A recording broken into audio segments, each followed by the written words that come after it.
কে ডাকার নামই হলো ইসলামকে ইসলামের শান্তি মানুষের কাছে পৌঁছে দেওয়া। এটার নাম হলো তাবলিগ। শান্তির এই আবেদনটা কারো কাছে পৌঁছে দেওয়া, এটার নাম তাবলিগ। এইটা আমাদের বাংলাদেশে খালি একা আমরাই করছি তা না, এটা আগের যুগেও ছিল, নবীরাও করতেন, অলিরাও করেছেন। বরং এই তাবলিগের জন্ম হইতো না যদি নবী অলিরা তাবলিগ না করতেন। বাবা গাউসুল আজম, খাজা গরিব নওয়াজ, বাহাউদ্দিন নকশবন্দি, শেখ আহমদ সরহান্দি, বাবা শাহজালাল, বাবা শাহ আমানত, বাবা শাহ আলী বাগদাদি, এই ধরনের অলি আল্লাহ শর্ষিনা ফুরফুরার যত পীর সাহেব বাংলাদেশে আছেন এবং বিদেশে যত আল্লাহর অলিরা আছেন, উজবেকিস্তান আল্লাহর অলিরা আসছেন। হ্যাঁ, 600-700 শতাব্দীতে এখানে ইসলাম এসছে আমাদের এশিয়ান কান্ট্রিগুলোতে। সেন্ট্রাল এশিয়া চলে আসছে 700-800-তে আসছে আমাদের এখানে। তাহলে চীনে চলে গেছে, সাহাবা একরাম চীন পর্যন্ত গেছে। সুতরাং সাহাবা একরাম, আউলিয়া একরাম, বুজুর্গানে দিন, তারা যদি তাবলিগ না করতেন বর্তমান কোন তবলিগের জন্ম হইতো না। সুতরাং নতুন করে তবলিগের পদ্ধতিগতভাবে ডিফারেন্স থাকতে পারে। আউলিয়া একরামদের পদ্ধতি এক ছিল, নবীদের পদ্ধতি, আউলিয়া একরামদের পদ্ধতি, সাহাবা একরামের পদ্ধতি একরকম ছিল। পদ্ধতি পাল্টাইয়া নতুন পদ্ধতিতে এখন সৃষ্টি করা হয়েছে তাবলিগের।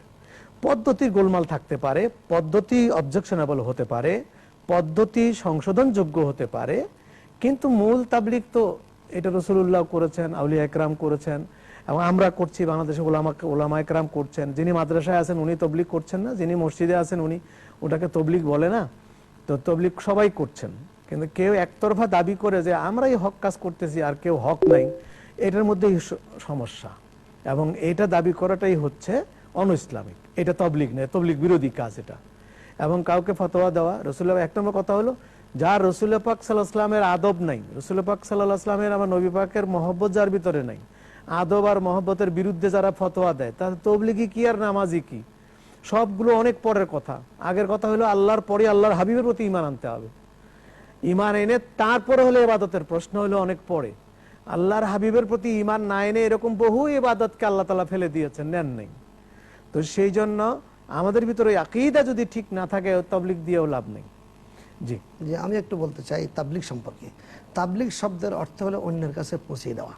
শব্দটা অনেকে বোঝে না, নিজের হলো অন্যের কাছে পৌঁছে দেওয়া। যে পৌঁছাবেন সে মুবাল্লিগ, তাকে আপনার কোরআন সুন্নাহ ফিকহের ইলমে আলেম হতে হবে, এর তাবলীগ। আর তালিম হলো শিক্ষা। তাবলীগ হলো অমুসলিমদের কাছে আল্লাহ দ্বীন পৌঁছাই দেওয়া, আর তালিম হলো মুসলমানদের মধ্যে শিক্ষা। যিনি প্রশ্ন করেছেন, আমি যেটা বুঝতে চাই সেটা বলতে চাই, সেটা হলো এই নতুন করে নতুন পদ্ধতিতে মোবাল্লেগ হওয়ার যোগ্যতা না রেখে মসজিদে নিজের খেয়াল খুশি মতো আপনার পাক শাক যে ব্যবস্থা করতেছে, এটা আপত্তি আছে। কিন্তু আপনি যেটা বলছেন এটা ঠিক, তাবলীগ ছিল এবং থাকবে।